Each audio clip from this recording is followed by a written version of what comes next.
Welcome to The Winning Scene, your go-to source for recapping award-winning films, series, and animations, all curated for your convenience. In this edition, we delve into the gripping world of Squid Game Season 1, a remarkable series that captured hearts and minds, earning 6 Emmy Awards in 2022. Join us as we explore the highlights and key moments of this groundbreaking show. Let's meet Gi-hun, a charming but unfortunate man who is completely broke. In fact, he's worse than broke. He owes a significant amount of money to some dangerous individuals. He has a beloved daughter who doesn't care about his financial struggles. However, his ex-wife and her new partner are relocating to America, and Gi-hun fears he may never see his daughter again unless he can come up with more money. In his moment of desperation, a stranger approaches him.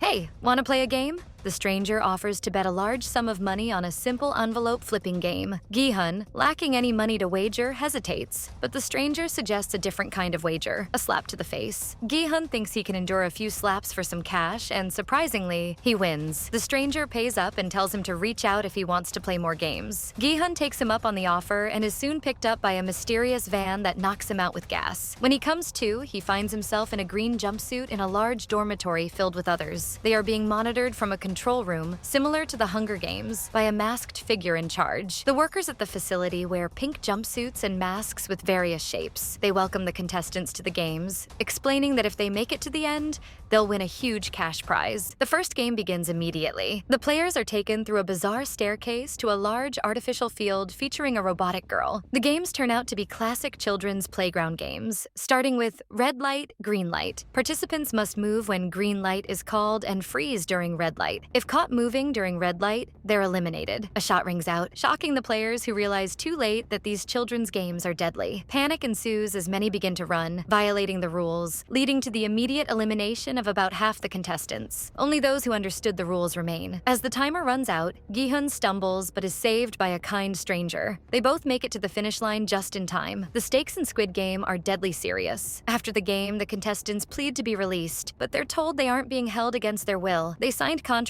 stating that if 50% of them choose to leave, the games will end. To remind them of what's at stake, the organizers lower a giant piggy bank filled with cash, showing them that the remaining players stand to win a significant amount of money. When it comes time to vote on whether to end the games, Gi-hun is adamant about leaving, fearing for his life. However, many others, lured by the prospect of the money, choose to stay. The final vote is cast by an elderly man who opts to continue playing, so the players are sent home. Back in the real world, Gi-hun's situation has worsened. His mother is gravely ill. The players each have loved ones facing their own struggles, and the thought of winning money motivates nearly all of them to return to the games. During his time in the games, Gi-hun has formed some friendships. One is with the elderly man, known as Player 1, who is sweet but suffering from a brain tumor. Gi-hun, designated as Player 456, also reunites with his childhood best friend, Sang-woo, who has become a wealthy finance professional after attending business school. But as wealth increases, so does the potential for loss. Another ally is Ali, a Pakistani man who helped Gi-hun during the first game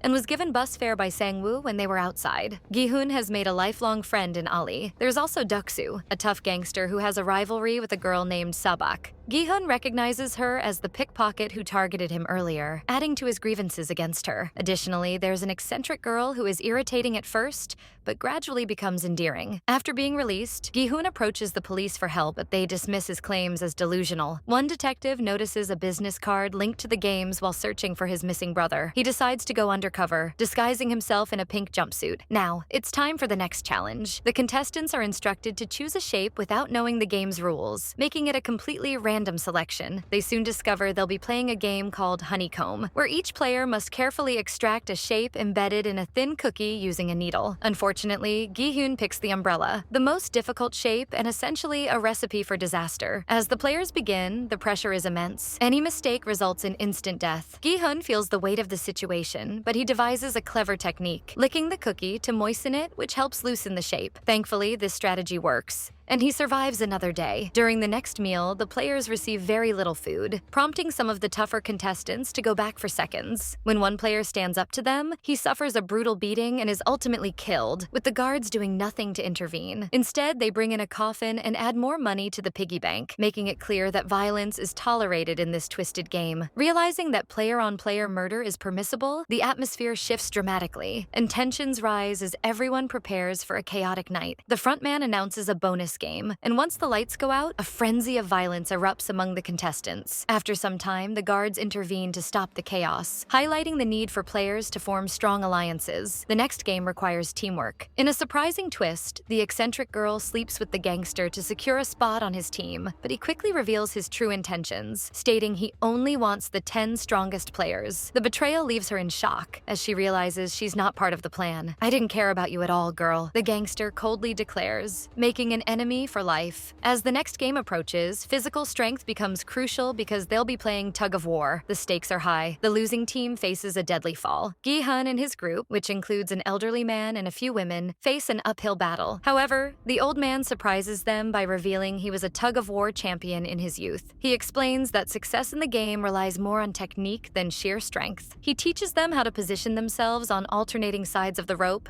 and advises them to hold their ground for the first few moments without pulling, allowing their opponents to tire themselves out. Despite their newfound strategy, they still face the possibility of defeat. That's when the clever Sang-woo devises a risky plan to step forward suddenly, causing the opposing team to lose their balance, which turns the tide in their favor. Meanwhile, there's a subplot unfolding involving a player working with the pink guards. This player, a doctor, is involved in a horrific scheme to harvest organs from the deceased contestants for sale on the black market. By a twist of fate, the detective has assumed the identity of one of the pinks, but his cover is soon compromised. This turns out to be fortunate, as the remaining conspirators are discovered and executed shortly after. As the detective searches through records for his brother, he's unable to find him, only to uncover that his brother had been a winner in a previous year's game. What a shocking revelation. Next, the players prepare for a new game involving partners, but there's an odd number of players remaining. Everyone fears that the odd one out will be eliminated. Gi-hun feels sympathy for his elderly friend and insists, "Come on, old man, it's you and me." Unfortunately, the odd player left is the eccentric girl, leaving her as the one to face elimination. The setting for this game is a fabricated neighborhood, and the challenge involves marbles. The contestants feel optimistic, having paired up with their closest allies in the competition,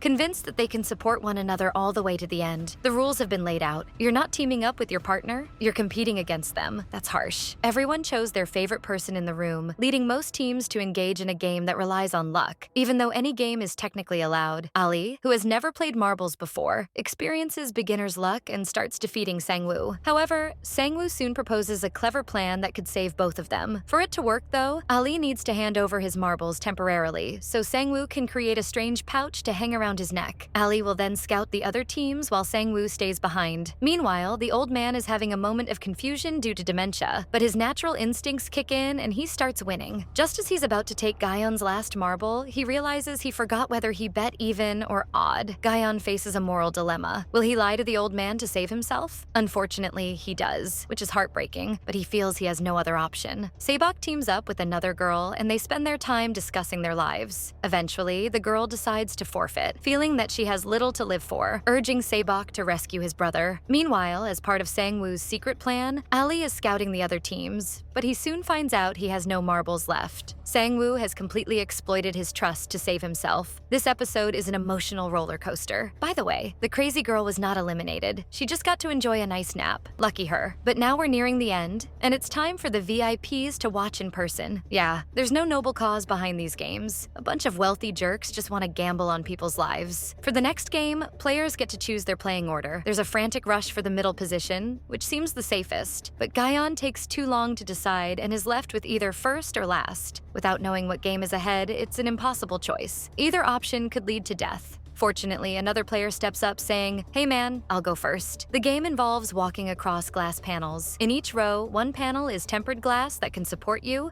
while the other is not. You want to be as far back as possible, and Gyeon gets lucky. Soon, the players realize they can push each other to find out which glass will break. This revelation is excellent news for the thug Duxu, who declares, "I'm not moving. You all need to go past me." They're on a time limit, so they have to act. But just behind Duxu is the crazy girl, making for an interesting reunion. She says, "No problem, I'll go first." But then she turns and gives him a bear hug, saying, "Screw you, man," and throws them both off the edge. Fortunately, the player in front of our main characters happens to be a glass maker and can identify the panels. This spoils the fun for the VIPs, so the front man decides to turn off the lights, making it impossible to see the glare now. As time runs out, Sang-woo apologizes to Jung-soo, then pushes him aside, allowing our characters to escape just in time. The glass shatters behind them, showing no concern for their safety. In fact, Se-byuk gets hurt badly. Gi-hun then confronts Sang-woo, saying, "Yo, you pushed that guy. That wasn't cool." But Sang-woo retorts, "Get it together, man. It's kill or be killed here. I'd kill you if necessary. In fact, you're a massive loser." Wow. Okay, definitely not friends anymore. Meanwhile, the undercover detective has been collecting evidence and finally manages to escape to send it off. But oh no, there's no signal. At the edge of a cliff, he is captured by the front man, who reveals his true identity. It's his missing brother. "What? You won? Why are you working for him?" he asks. But before he can get any answers, the front man shoots his brother off the cliff. Yeah, who knows what's going on with this guy? He seems really committed to his job, I guess. Now we're down to the final three. They enjoy a fancy steak dinner before the game the next day, but when they finish their meals, they leave the steak knife behind, leading to a sleepless night for Gi-hun, who fears Sang-woo might kill him. He forms an alliance with Se-byuk, saying, "Hey girl, we've been through so much. I trust you." They even promise that if only one of them survives, they'll look after each other's families. As Sang-woo falls asleep, Gi-hun considers killing him, but Se-byuk advises against it, saying, "Hey man, don't do that. You're a good person. Stay that way." Just then, Se-byuk passes out. She's losing a lot of blood. Gi-hun calls for a band-aid, but instead they bring a coffin because Sang-woo was pretending to be asleep and has killed her. It's so tragic. Gi-hun is now ready to take revenge on his friend, but he has to wait for the final game. And as expected,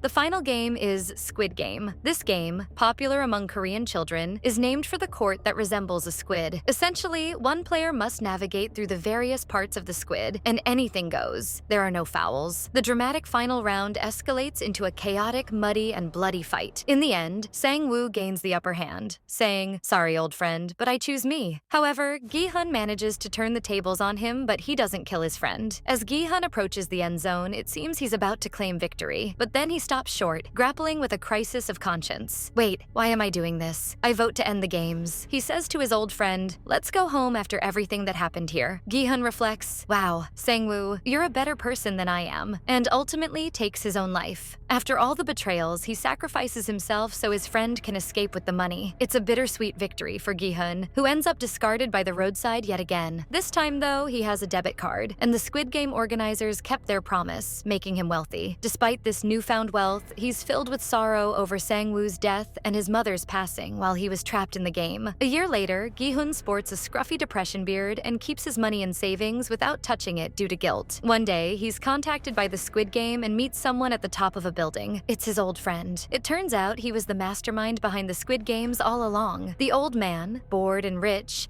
didn't value the lives of the less fortunate. He had a real brain tumor and decided to participate in one last game for fun. Shortly after their meeting, he dies, prompting Gi-hun to resolve to change his life. He starts with a haircut to look decent again, but it ends up bright red. He fulfills his promise to Se-byuk by adopting her younger brother and giving him to Sang-woo's mother, along with a suitcase full of cash. Then he heads to the airport to see his daughter in America. However, he discovers that the Squid Game is still recruiting players. The old man's death didn't end it. The front man is determined to continue the games. Gi-hun decides not to board his flight. Instead, he's on a mission to end the games for good. This marks the conclusion of Season 1 of Squid Game. If you enjoyed this summary, please subscribe for more recaps of award-winning TV shows, films, and animations.